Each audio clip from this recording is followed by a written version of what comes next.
Hey guys, okay, so now we're covering Chapter 22, Emergency Preparedness and Protective Practices. Um, as always, it's your responsibility to read the chapter completely. Um, Make sure that you read the terminology, the case studies, the figures, and any procedures that are available in this chapter. All right. So, Introduction to Disaster and Emergency Planning on page 771.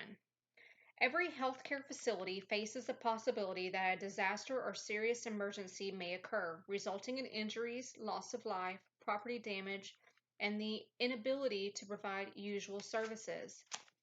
The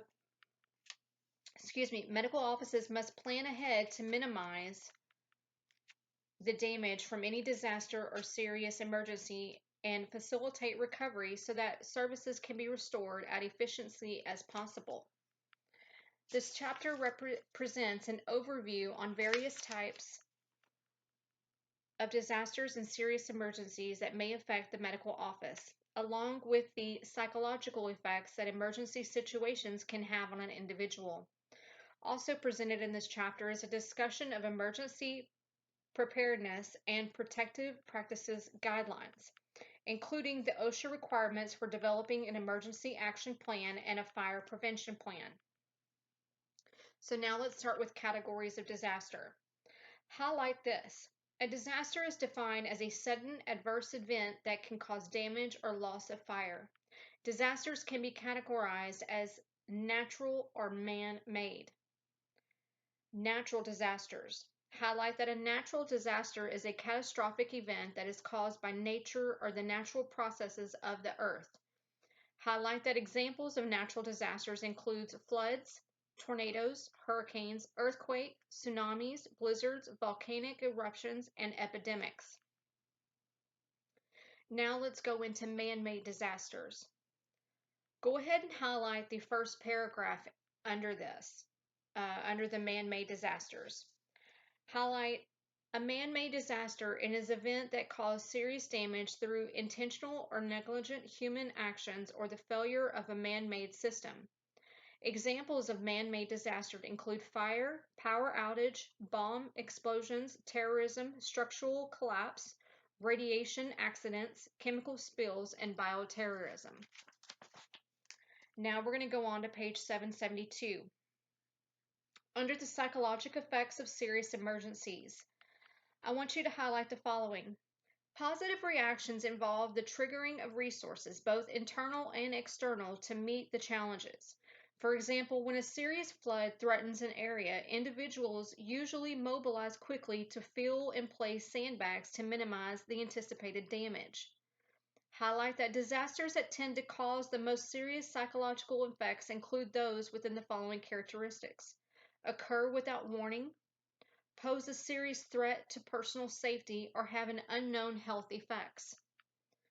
Have uncertain duration, such as a serious floods or major rivers, result from malicious intent or human error, have symbolic significance, for example, such as the 9/11 attacks.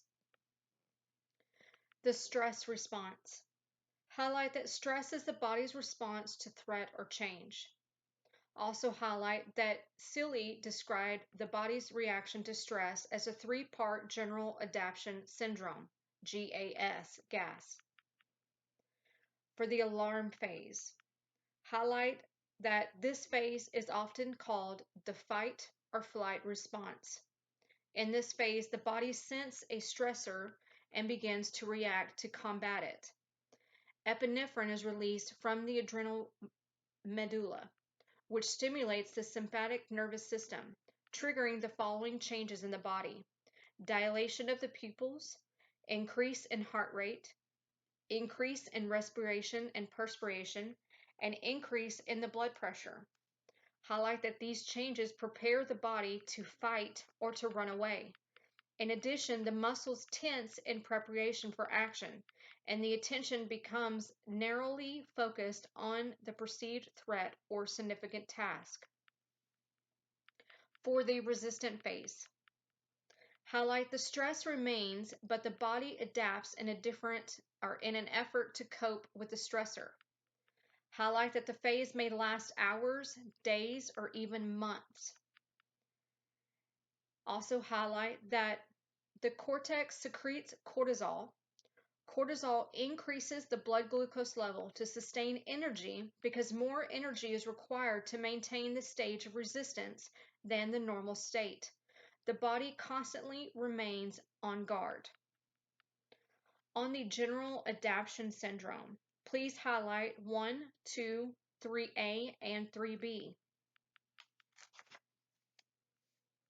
On page 774, under the recovery or exhaustion phase, highlight A, recovery phase. In the recovery phase, the stress has been removed